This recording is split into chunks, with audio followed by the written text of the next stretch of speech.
Greetings, ladies and gents, and welcome to this latest edition of Tales from Outer Space, where I take stories from across the internet and read them for your entertainment. This particular story is called Git Gud, written by Slightly Arsonic.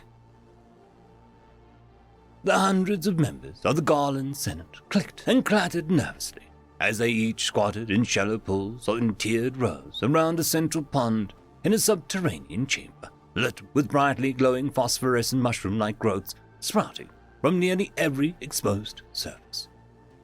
This ancient chamber held their governing body for longer than they had writing to record what transpired in this ancient and hallowed space. They buzzed and muttered anxiously amongst themselves, some nervously nibbling at the glowing fungi with their long, flexible snouts. Others sponged themselves with the brightly colored bath sponges bearing the colors of their respective regions, trying to soothe their frayed nerves. "We demand knowledge and information," one of the Senate loudly demanded. A rippling in the central pool widened, and an elderly Garland, nearly twice the size of the already impressive massive senators, rose. "And you shall have it." The Garland in the center, nearly the size of an elephant, replied calmly. "We await the arrival of Game Lord Balashir. She will have the knowledge, information, and more importantly, intelligence pertaining to these, He trailed off as he stared at the glowing screen submerged just below the surface of his pool. "Who men? As of now, I only know what you do. 4 standard months ago, a Human exploration vessel dropped out of hyperspace in the Varjavik system. It is home to a minor pod of our settlers who engage mostly in subsistence agricultural endeavors along with mineral extraction, the products of which are primarily used for trade, mostly with our own kind. I have never visited, but I hear that it is very nice, sir. Is there a senator present?" "I am," an alluring feminine screech replied, causing all of the assembly to cock their ears at the incredibly seductive grating claws on a slate tablet rasp. "Yes," the primary decider stammered as he looked at the truly spectacular Garlatha rising from a pool, the water glistening on her wide and generous flanks. He quietly snooted as he regained his composure. "Damn, she was hot."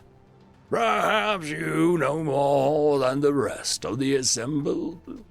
"Very little, I fear," she replied.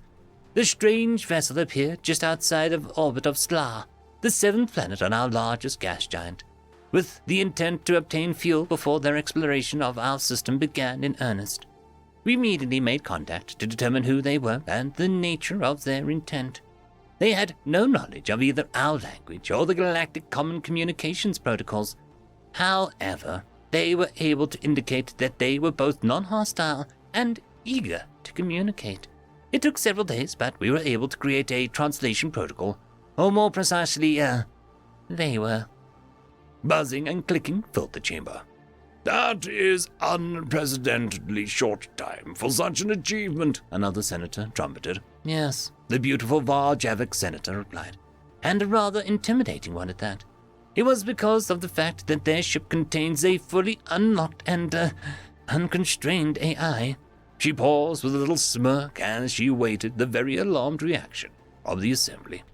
"I can assure you that our reaction was much the same as yours," she buzz-chuckled.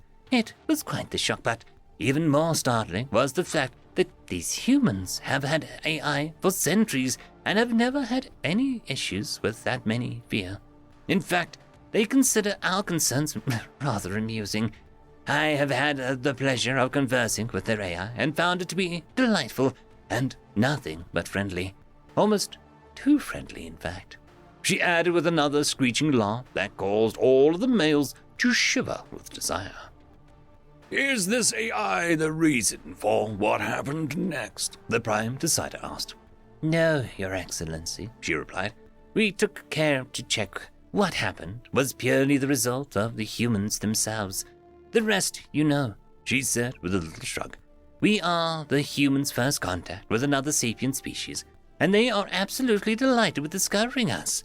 They are an incredibly friendly and open species, almost guileless, though I strongly suspect that taking them as for fools and weaklings would be ill-advised, a conclusion I made before our defeat.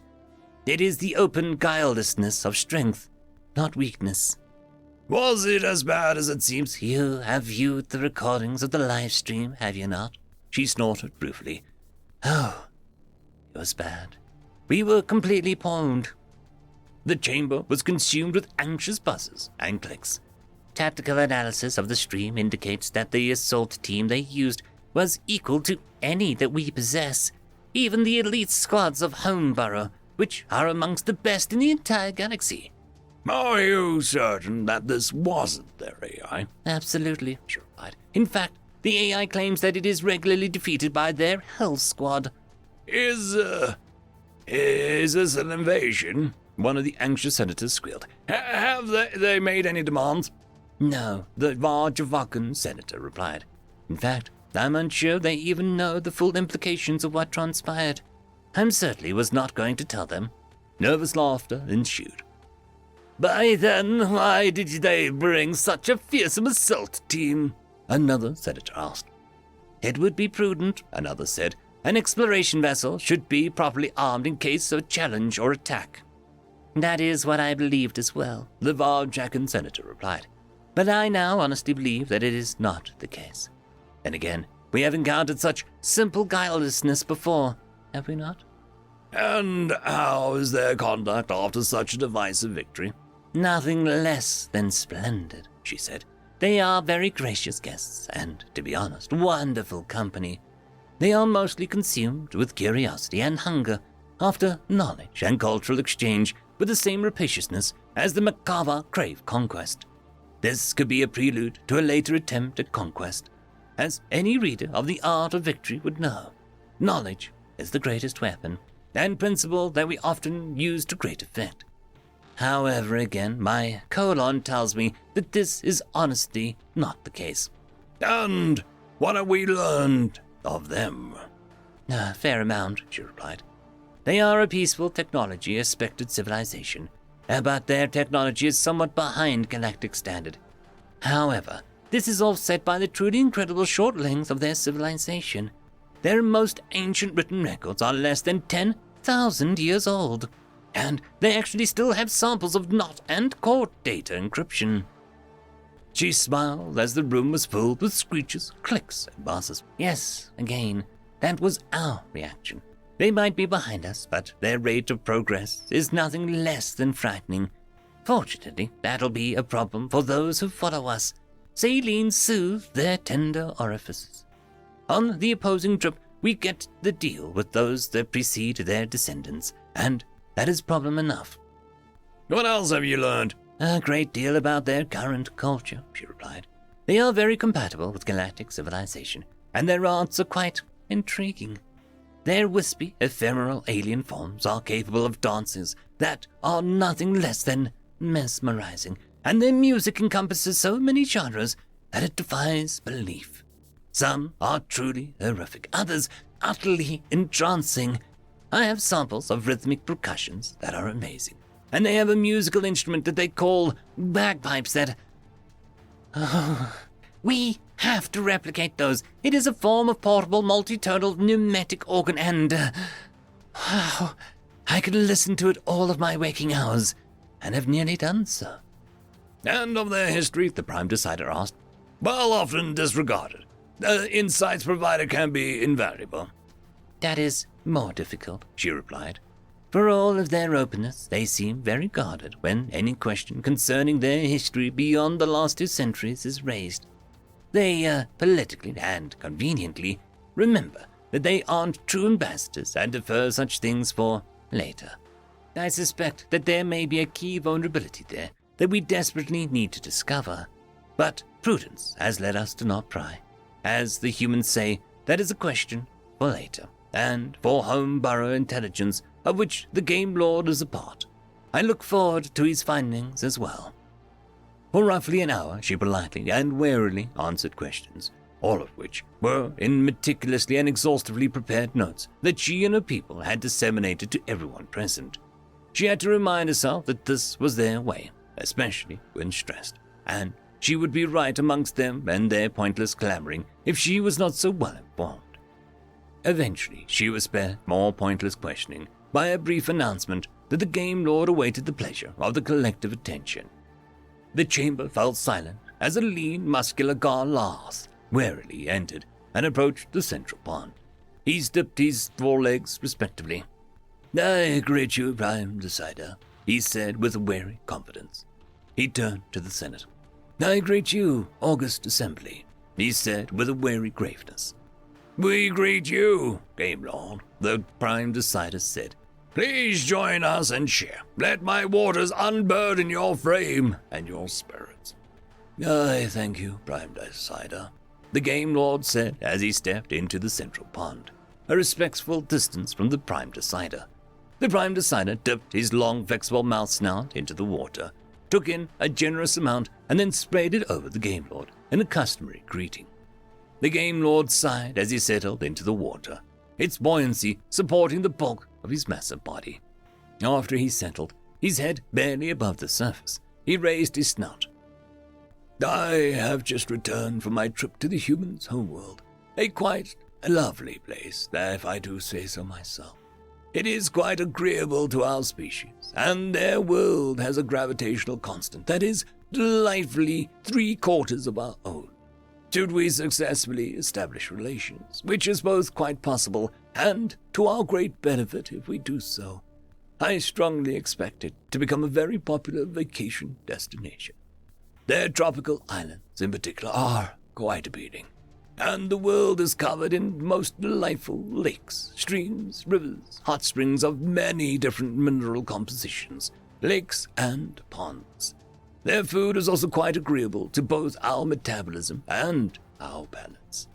It'll be possible to consume the local fare with only a few enzymes and the precautions that any seasoned traveler is familiar.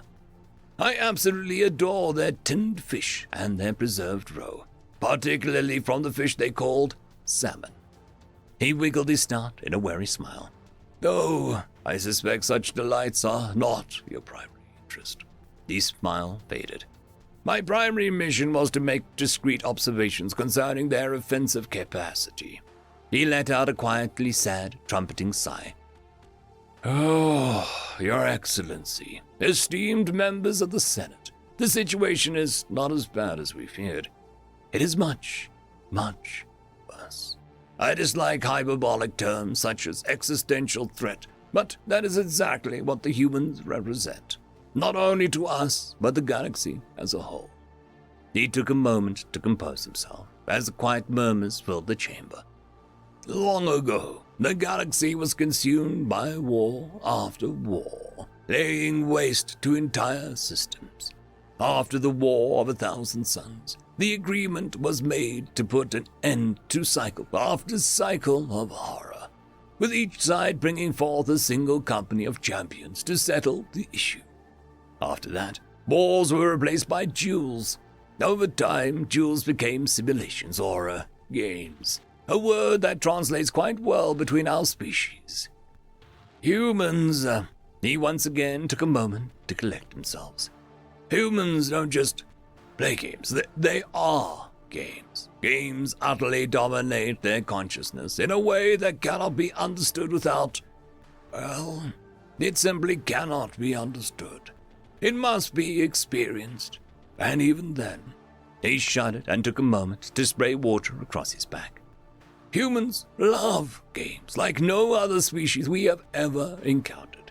It is bound to their very nature, and they crave them from the same way that we crave food, water, oxygen, even sex. Any concept you can imagine, they have made a game about it. If they do not have access to a game, they will make one from anything. They make games out of stones. They make games out of pieces of paper. They make games, well, they just make games and engage in them compulsively. On the human ships which I traveled, the various crews even made games out of their basic tasks, racing against one another to see who could complete them at the quickest, with no reward other than victory itself, or what they call bragging rights. They still actively play games that predate technology, and I've learned, especially amongst their spacefarers, that one can expect that any human has a gaming device on their person at any time and is very skilled in its use. In particular, they seem very fond of pre-technological games involving a stack of printed cards or inscribed geometric solids, usually cubes. They can entertain themselves for hours, even days, with these simple devices, and have created very complex and elaborate games with these simple devices. They will often congregate and engage in battle with one another, with the goal of seizing money, food, or other property from each other. On any human vessel, one of these battles can be found virtually at any hour. As far as more modern simulations go, their simulations are countless in number, variety, scope, and, most importantly, difficulty. He paused again and closed his eyes. The incredible assault team of theirs was not a military unit. It was exactly what they claimed to be, just some crew who played together recreationally. Impossible, someone shouted. I wish you were correct, the Game Lord replied. I really do. However, I've been to Earth, their homeworld. Well, they don't have military gamers. They do have professional gaming teams that play in competitive leagues. Their professional teams, I've never seen anything like it. No race can stand against them. Hell, none of our units would even qualify for admission to one of their pro leagues. He chuckled ruefully. And, as far as the simulations go, he said, their AAA games are beyond belief in quality, complexity, and difficulty. There is no galactic equivalent. Our most difficult trial would be easily mastered by one of their children. And the glorious ascendance, our biggest war and our greatest victory, pales in comparison to the conflicts waging on any of millions of game servers in the human space on any given evening, much less the weekend. Tears started to well in his eyes. What I have beheld, it's beautiful. The brilliance of their generals, the skill of their warriors, their training, their cohesion. He sighed. Oh, beautiful. They have no equal. They start playing games before they can be trusted to use a restroom unaided, and they do not stop until they die. Once they realize the importance of these games in our society, they'll be able to field units that'll be all but unstoppable. They'll be able to take whatever they want, whenever they want. What? What do we do? The Prime Decider stammered. The only thing we can do, the Game Lord replied with a grim smile. Get good. End of story.